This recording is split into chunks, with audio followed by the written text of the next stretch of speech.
حضرت عبداللہ عمرو بیان کرتے ہیں، رسول اللہ صلی اللہ تعالی علیہ وسلم نے فرمایا، میری طرف سے پہنچا دو، خواہ ایک آیت ہی ہو۔ بنی اسرائیل کے واقعات بیان کرو، اس میں کوئی حرج نہیں، اور جو شخص عمدن مجھ پر جھوٹ بولے وہ اپنا ٹھکانہ جہنم میں بنا لے۔ حضرت سمرہ بن جندب اور مغیرہ بن شعبہ بیان کرتے ہیں کہ رسول اللہ صلی اللہ تعالی علیہ وسلم نے فرمایا، جو شخص مجھ سے حدیث بیان کرے وہ جانتا ہو کہ یہ جھوٹ ہے تو وہ بھی جھوٹوں یعنی حدیث وضع کرنے والوں میں سے ایک ہے۔ حضرت معاویہ بیان کرتے ہیں، رسول اللہ صلی اللہ تعالی علیہ وسلم نے فرمایا، اللہ جس کے ساتھ بھلائی کا ارادہ فرماتا ہے تو اسے دین کے متعلق سمجھ بوجھ عطا فرما دیتا ہے۔ میں تو صرف علم تقسیم کرنے والا ہوں، جبکہ فہم اللہ عطا کرتا ہے۔ حضرت ابو ہریرہ بیان کرتے ہیں کہ رسول اللہ صلی اللہ تعالی علیہ وسلم نے فرمایا، انسان بھی سونے اور چاندی کی کانوں کی طرح ایک کان ہے، ان میں سے جو دور جاہلیت میں اچھے تھے وہ اسلام میں بھی اچھے ہیں، بشرطے کہ وہ دین میں سمجھ بوجھ پیدا کریں۔ حضرت ابن مسعود بیان کرتے ہیں، رسول اللہ صلی اللہ تعالی علیہ وسلم نے فرمایا، دو قسم کے لوگوں پر رشک کرنا جائز ہے، ایک وہ آدمی جسے اللہ نے مال عطا کیا اور پھر اس کو راہ حق میں اسے خرچ کرنے کی توفیق عطا فرمائی، اور ایک وہ آدمی جسے اللہ نے حکمت عطا کی اور وہ اس کے مطابق فیصلہ کرتا ہے اور اسے دوسروں کو سکھاتا ہے۔ حضرت ابو ہریرہ رضی اللہ تعالی عنہ بیان کرتے ہیں کہ رسول اللہ صلی اللہ تعالی علیہ وسلم نے فرمایا، جب انسان فوت ہو جاتا ہے تو 3 کاموں صدقہ جاریہ، وہ علم جس سے استفادہ کیا جائے اور نیک اولاد جو اس کے لیے دعا کرے، کے سوا اس کے اعمال کا سلسلہ منقطع ہو جاتا ہے۔ یعنی کہ انسان جب دنیا سے چلا جاتا ہے، دنیا سے منتقل ہو جاتا ہے، انتقال کر جاتا ہے، تو اس کی کوئی چیز جو دنیا میں اس کے پاس تھی کوئی کچھ بھی کام میں نہیں آتا ہے، لیکن 3 کام ایسے ہیں جو اس کے مرنے کے بعد بھی اس کے کام میں آتے ہیں۔ پہلا کام یہ ہے صدقہ جاریہ، یعنی ایسی جگہ پر اس نے اپنے پیسے کو صدقہ کر دیا، اپنے مال کو خرچ کر دیا جو قیامت تک اس کے لیے ثواب ملتا رہے۔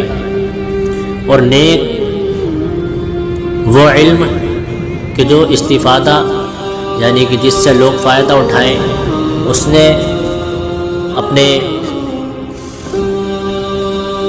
ایسا علم پایا کہ لوگوں نے اس سے فائدہ اٹھایا، تو یہ ایسا علم بھی اس کے لیے اس کے مرنے کے بعد کام آئے گا۔ اور نیک اولاد جو اس کے لیے دعا کرے، یعنی کہ اس کی اولاد جب پیدا ہوئی اس نے اپنی اولاد کی پرورش کی، اس کو جوان کیا اور نیک اپنی اولاد کو بنا دیا، علم دین کی راہ میں اپنی اولاد کو چھوڑ دیا، تو ایسی اولاد اس کے مرنے کے بعد اس کو فائدہ پہنچائے گی۔ حضرت ابو ہریرہ بیان کرتے ہیں کہ رسول اللہ صلی اللہ تعالی علیہ وسلم نے فرمایا، جس شخص نے کسی مومن سے دنیا کی کوئی تکلیف دور کی تو اللہ اس سے قیامت کے دن کی کوئی تکلیف دور فرما دے گا۔ سبحان اللہ۔ جس شخص نے کسی تنگ دست پر آسانی کی تو اللہ اس پر دنیا اور آخرت میں آسانی فرمائے گا۔ جس نے کسی مسلمان کی عیب پوشی کی تو اللہ اس کی دنیا اور آخرت میں عیب پوشی فرمائے گا۔ اللہ بندے کی مدد فرماتا رہتا ہے جب تک بندہ اپنے بھائی کی مدد کرتا رہتا ہے۔ اور جس شخص نے طلب علم کے لیے کوئی سفر کیا، علم دین حاصل کرنے کے لیے سفر پر نکلا، کوئی سفر کیا، تو اللہ اس وجہ سے اس کے لیے راہ جنت آسان فرما دیتا ہے۔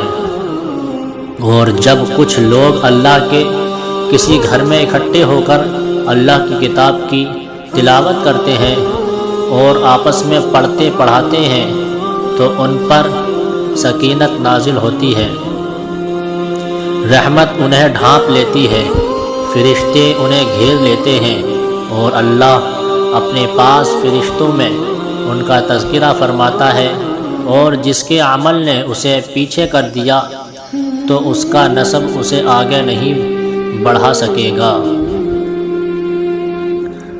حضرت ابو ہریرہ بیان کرتے ہیں کہ رسول اللہ صلی اللہ تعالی علیہ وسلم نے فرمایا، روز قیامت سب سے پہلے شہید کا فیصلہ سنایا جائے گا، اسے پیش کیا جائے گا تو اللہ اسے اپنی نعمتیں یاد کرائے گا اور وہ ان کا اعتراف کرے گا۔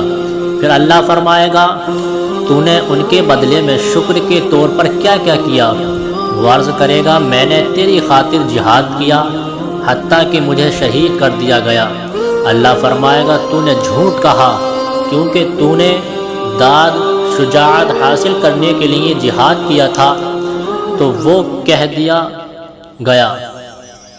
پھر اس کے متعلق حکم دیا جائے گا، تو اسے منہ کے بل، اس کے متعلق جب اس کو حکم دے دیا جائے گا تو اسے منہ کے بل گھسیٹ کر جہنم میں ڈال دیا جائے گا۔ اللہ اکبر۔